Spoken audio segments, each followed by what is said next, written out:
Here's what I want you to do if you are looking to improve your communication skills. We have three simple steps to help you become a more clear and concise, better, more efficient communicator. So, the first one is you have to be clear on what you're trying to communicate. You have to be clear on who you are, the leadership style, the communication style that's authentic to you, and you have to be clear on what you're trying to communicate. So many times, Taylor and I are working with leaders and their teams, and it can be really challenging for people to understand you if you don't have a clear understanding of where you're headed and what you're trying to accomplish. And so you really have to be clear on who you are. So different tools like the Enneagram can help you get started to really help you understand who you are as a communicator, because if you don't have that, nobody's going to understand how to connect to that, and you're also not going to place the right people around you. And something we look at a lot in communication, if you're finding that you're just exhausted, you're like, I've tried so many ways to communicate with my team, I've tried to get them on board with my vision, I'm somewhat clear with my vision, but my team just doesn't understand it, I can't get them on board. It's probably because you have a shift that needs to happen in your leadership or in the people who are closest to you. We always look at the top three people closest to you really should be in alignment with your leadership style and your communication style. So if you're having to work really, really hard for the people closest to you to understand you and to get on board, there's a chance that there might just not be the best alignment in those relationships. And so it's always a great place to take a look at what what are those relationship connection points. Where do you need alignment in those relationships? Because the people who are closest to you really should have a similar communication style. They might have a similar leadership style. They might have a very different personality, or they might have very different skills, but they really should be aligned or similar in a way that is going to help you communicate with ease. That's something that I found. I've had a couple other business partners in past businesses, and it was just challenging because our communication styles were so different. We see this a lot in multi-generational companies. For example, we worked with a company, there was a boomer leader that started the company many years ago, and then there was a millennial taking it over and passing that leadership to the millennial. And just the word from respect to value, two very similar words. Boomer used the word respect. I want to be respected. Millennial used, I need to be valued. They were saying the same thing, but they were actually fighting because the millennial was saying value, and the boomer's like, I do value you. But that looked different for the millennial. And so just that small shift of breaking down that word, understanding what we're actually trying to say or actually trying to accomplish is going to be really important in your leadership and in your communication. And if we don't have those really clear and easy pathways within that clarity in our companies or in who we are, it's going to be really hard for people around you to understand you, and it's going to be hard for you to really communicate in a very clear way. And then the last point on clarity and just being clear is you have to be clear on how the other person that you're communicating to is receiving you.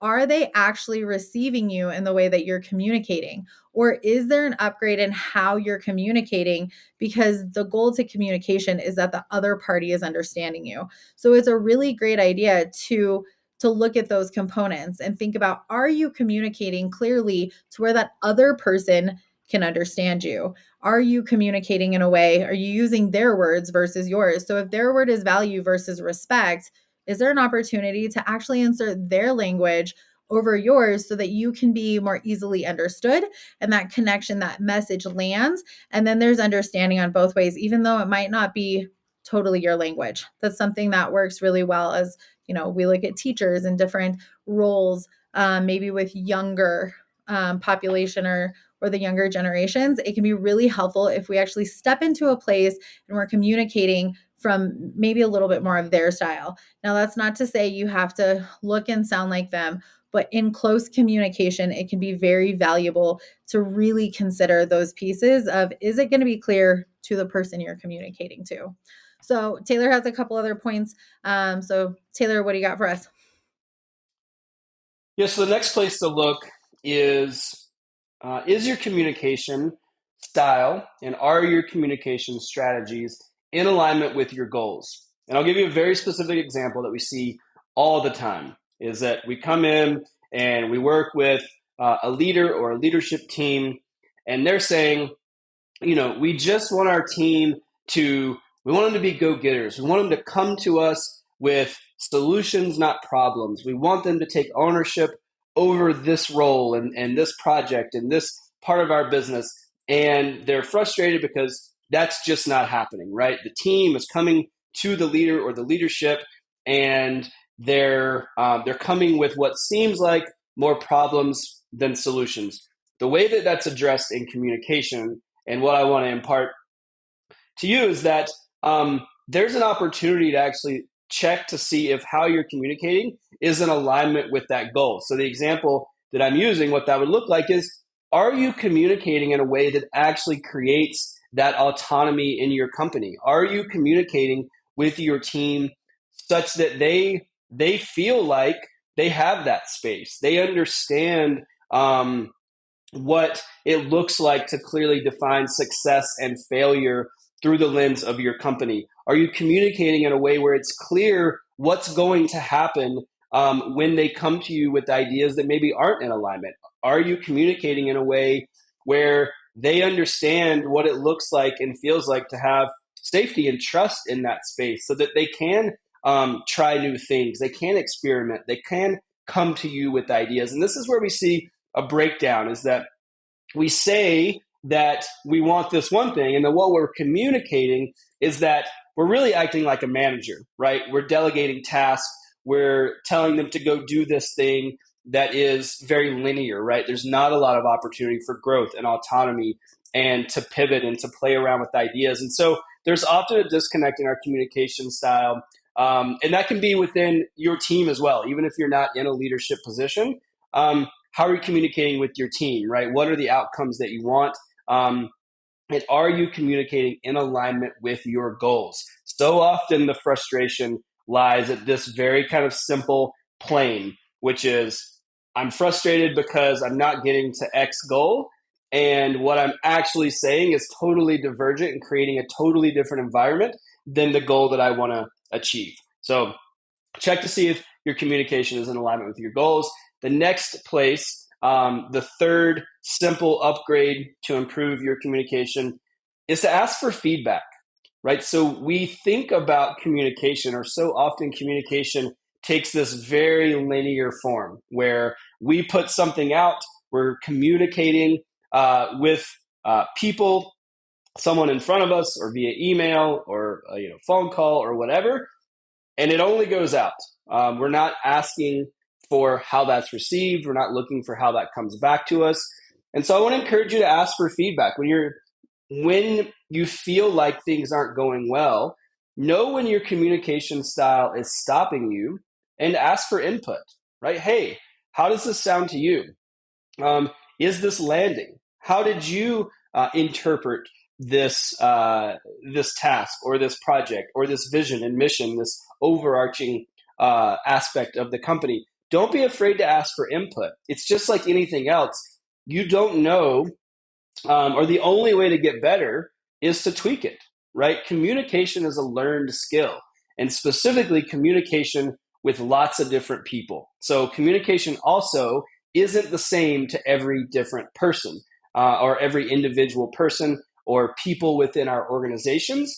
Certainly, as we go through an exercise, an impact initiative with the leaders we work with called the Ripple of Influence. And it helps to identify who's closest to us and how our impact actually ripples out into the world. And the way that that ties into communication is that the people that are further away from you, you're going to communicate differently.